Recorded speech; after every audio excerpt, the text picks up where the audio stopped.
Alrighty, welcome to episode 281 after like a month of disappearing. Happy Hanukkah, Merry Christmas. Hopefully, I record again before the new year, but Happy New Year. This is going to be kind of like a little end of year special, if you will. There's been a lot that happened this past year. The very controversial thing that happened on October 7th in Israel and Palestine. And then, of course, the lead up to 2024's United States presidential election. And that's something I kind of want to talk about today. Hence the title, Where's the United in the States, man? This is my wrong notepad. We're winging it. So, I saw recently that Colorado successfully took Donald Trump off of the ballot because of his felony trials going on in the United States. And when I saw that, yes, the man is under trial, but he's not guilty. And if anything, you can still run if you're convicted of a crime. Eugene V. Debs ran the most successful third-party candidacy in United States history in 1914, 15, whatever, in the middle of World War I. And he was imprisoned. And he was a socialist. And at the time, it was illegal to be a socialist or a communist in the United States of America. So, he had like double felony, if you will, being a communist and whatever the fuck he was arrested for. So, and he was still allowed to run for president of the United States. Donald Trump has not been convicted of anything. And he's been taken off the ballot in Colorado. Now, other states have tried to do that, and they've been shot down by federal judges in their jurisdictions. But now the Republicans are trying to take Joe Biden off the ballot in, I believe, Georgia and a few other states. Now, I am very against taking anyone off of the ballot, especially in this election, because, one, that's disenfranchising millions of voters. Two, it's going to lead to a very, very violent, I feel, reaction in 2024.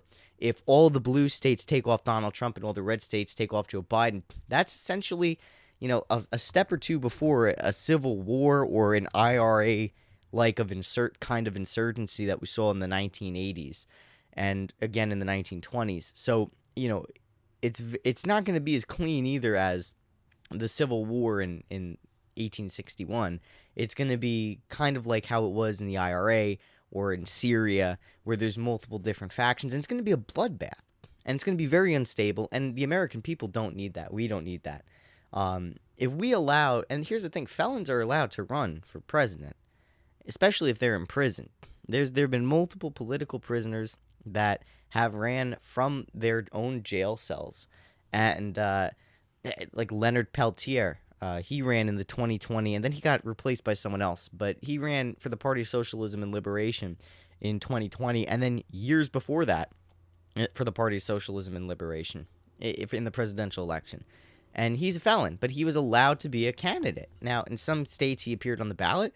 In some states, he was a write-in. He was running for vice president alongside Gloria La Riva in 2020, and then he got replaced with someone else for some reason. I don't know why. But felons are allowed to run for president and vice president. So, the fact that they're taking a man that's not even guilty off of the ballot, that's suppression of the vote, if you will, for voters in Colorado that wanted to vote for Trump. Now, I used to think the guy was a fascist, but I don't really think he is. I think he's done some things that could be viewed as tyrannical or repressive, like his rhetoric towards leftists during his term, just like Joe Biden's rhetoric towards rightists during his term. I'm neither both right nor left. I'd say I'm a centrist at this point, mostly because I refuse to partake in the political gesticulations of both sides in the American political sphere. But, I really don't think that it's a smart idea to disenfranchise, two of the major political candidates, even if it was a third party. I don't think it's a good idea, because now these people are going to feel unrepresented, and it's going to fall into both of their ideological stories.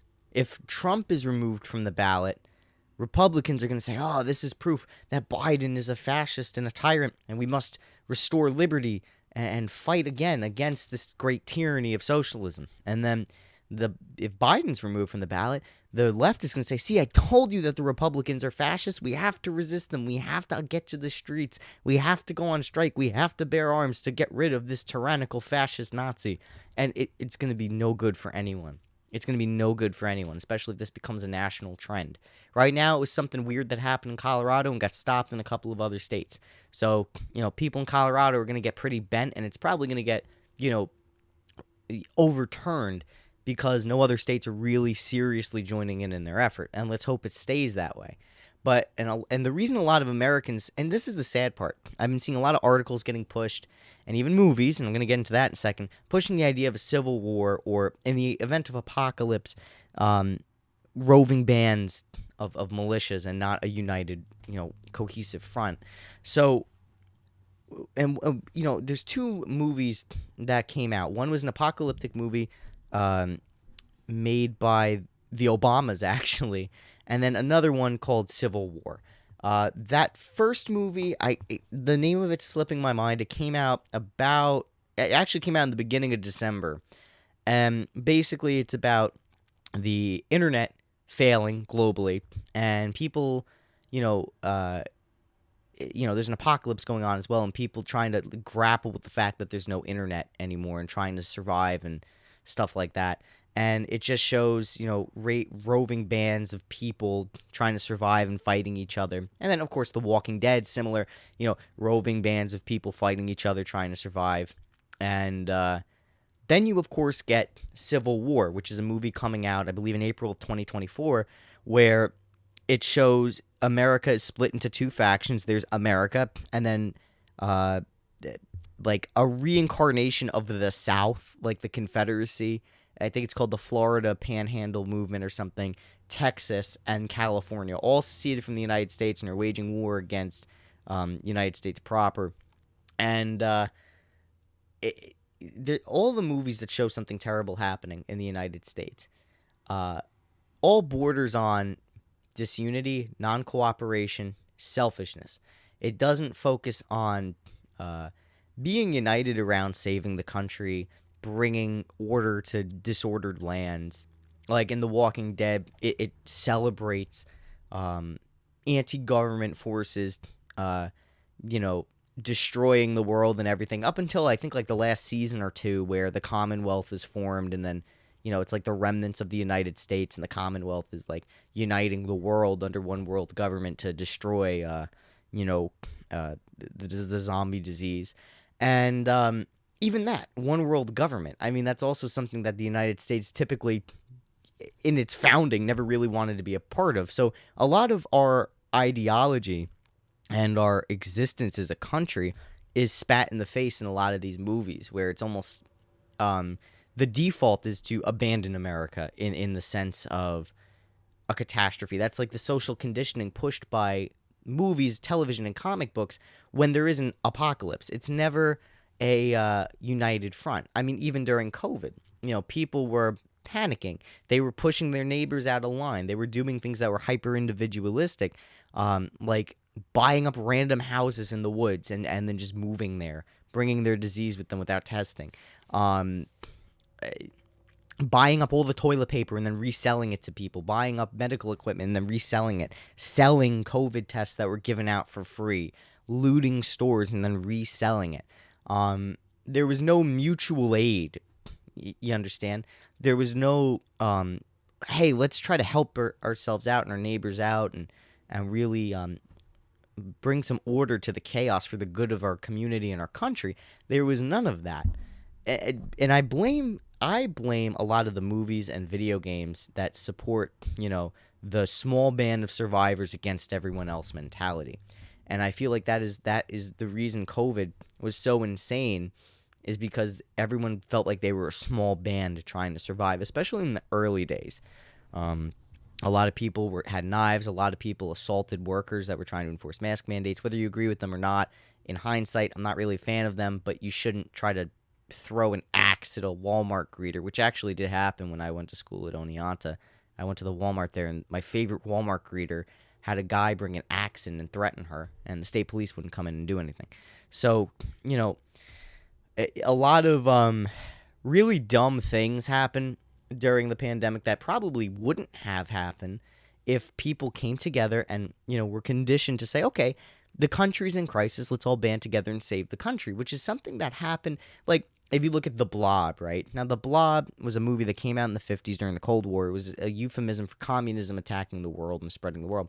People didn't devolve into these rogue groups to fight the Blob, and, some people worked with the Blob, some people didn't. All that, none of that. It was like, okay, the United States and the world is under attack from the Blob. Okay, let's unite as a country and fight back against the Blob. Or even, Red Dawn in the 80s, the original Red Dawn. The country was under attack. And yeah, there were roving groups like the Wolverines that resisted a Soviet invasion, but they worked with federal forces. They somehow connected with the U.S. Army, and they waged an attack and a guerrilla insurgency against, the invading Soviet forces.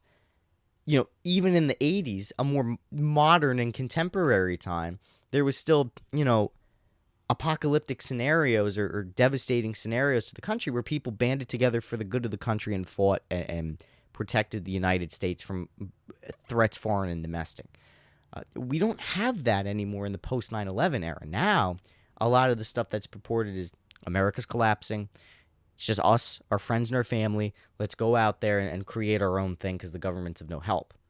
It's a very dangerous trend, and that's why I think COVID was so dangerous, and that's why I think 2024 and 2020 were so dangerous, because people are splitting up into their own factions that are vaguely politically aligned with other factions, but each have no real loyalty, and they all want a piece of the pie and to be the leader of the next stage of the country. You saw that in the socialist movements and in the right-wing movements, where all these different groups came about saying, we're going to be the leaders of the next country, and the other guys are counter to our goals. And then, in the mainstream, you have a bunch of regular people that are like, oh, if that happens, it's just going to be me and mine against the world. So it's a very dangerous precedent where everyone is uniting themselves into little microcosms. And that's why I titled this episode, Where's the United in the States, man? I mean, we really have to look at it at the end of the day and say, what are we doing here? What are we doing here at the end of the day? And we're not going to survive in little groups, isolated from each other. The whole basis of a country and a society is working together to fulfill a goal. And that goal is not going to get fulfilled if we're disunited and fighting each other all the time. It's not going to work. So we need to come together and find a way to, instead of being reactionary, grabbing, whatever we can and fending for ourselves, buying up all the food and reselling it, maybe just say, okay, like, buy what you need, see what your neighbors need, go get it for them, or share what you have, or tell them where to go get it. If there's a scarcity crisis, this is the dumbest thing you could do. Panic buying is the dumbest thing you could do. The closest thing I did to panic buying was when COVID first happened. I was like, okay, I probably have COVID. So let me go get a bunch of canned food for 2 weeks. That way, if I have it, because I knew if I spent money on actual food to prepare, I probably wouldn't be strong enough to cook. I'd be so weak that all I'd be able to do is barely open a can and heat it up. So let me get canned food, right, for 2 weeks, and then if I survive COVID, I'll go get real food. But I never got COVID, so I just had to eat canned food for 2 weeks, and then, I think 1 week in, I was like, okay, I don't have COVID, so let me go get some real food, and there was no real food, so I was kind of stuck with, maybe, 1 or 2 real things, and then, beans and fucking soup. So that's how I was living for about 2 weeks before food shipments kind of started to trickle in again. Those first 4 weeks of COVID were really tough on the supply chain. And that was a scary time, but people panic bought. They panic bought chicken and beef and all this other shit. They panic bought everything. And all that probably went to waste and probably went to the garbage or was just kept in a freezer for 6 months. So, the panic buying really put a strain as well on the resources. Now, if people were smarter and people cared more about their country and the community and themselves, there wouldn't be a panic buy. Like, I did not panic buy. I preemptively thought I had COVID, but I bought enough for 2 weeks because it's like I'm not going to spend $500 on canned food. I'm just going to buy enough for 2 weeks because I also have to preserve the money because I don't know what's going to happen with money. Is money going to be obsolete? Is it not going to be obsolete? I don't want to piss through it all either. So, it was just, that's smart. But if you're going to panic buy 50 pounds of chicken and clear out Walmart for toilet paper, that's irresponsible and that's wrong. That's not how you that's not how you get things done effectively. So, for me personally, I don't believe in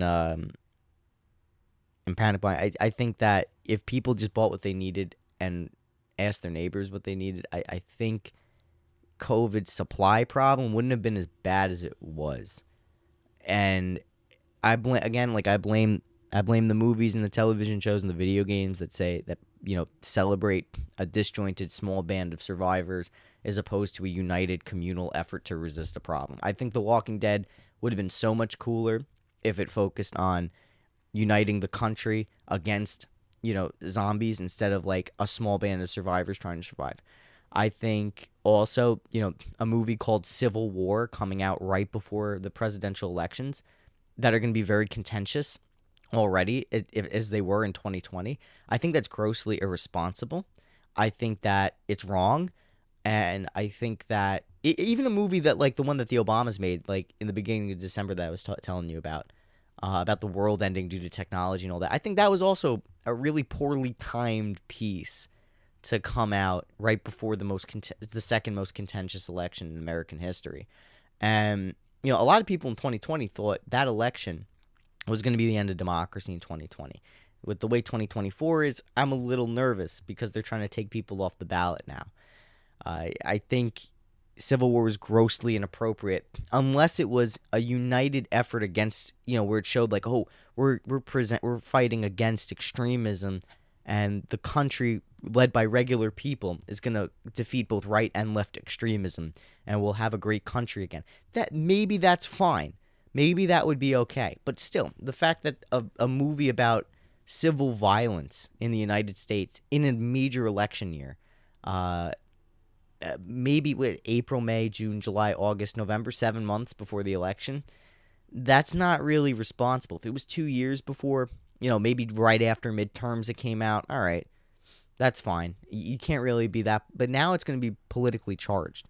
And it's putting in people's minds. And I blame the newspapers for this too, because the newspapers are the biggest proponent of a civil war in the United States.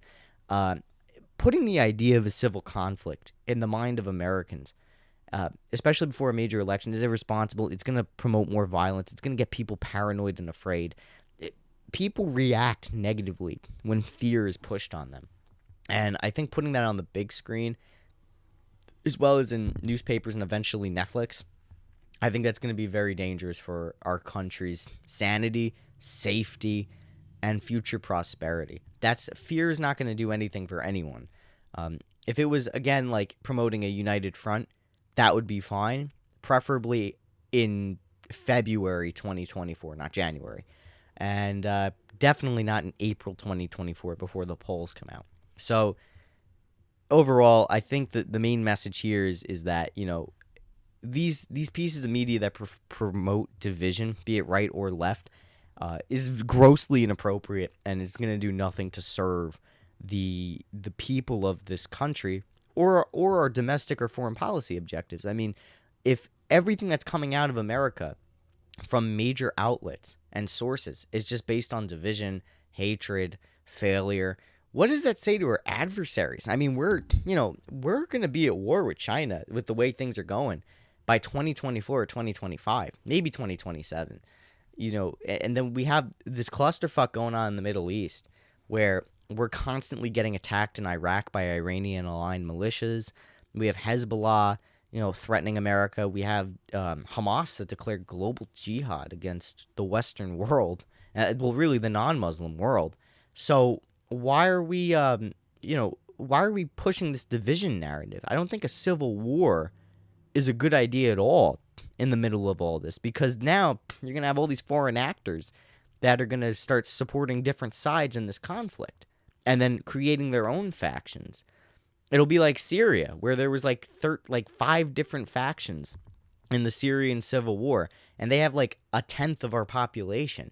God forbid that something like that happened in the United States with 350 million people. That's going to be a fucking problem. That's going to be a huge fucking problem, especially with all the illegal immigrants we have swarming across the border, getting transported all over the place throughout the country. It's going to be a disaster because now they have their own allegiances and they have their own things. Some of them won't even be political groups. They'll just be gangs. So, this is, promoting an attitude of division and destruction is really not going to do anything for anyone. And it's going to just cause more problems down the road. I think messages of unity, peace, and prosperity should be being pushed by our mainstream media instead of, this garbage about civil war, racial division, political division right before a major election and in the middle of all this, horrible shit going on in the international world.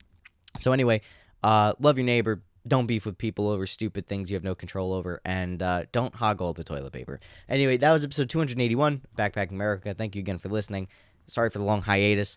It's been a very, very busy few weeks, which is good. My business has been taking off, thank God, and now I finally have some time to do a little podcasting here and there. Probably gonna put one out once or twice a month. Anything more than that is just a treat that I can't guarantee. So, anyway, thank you again.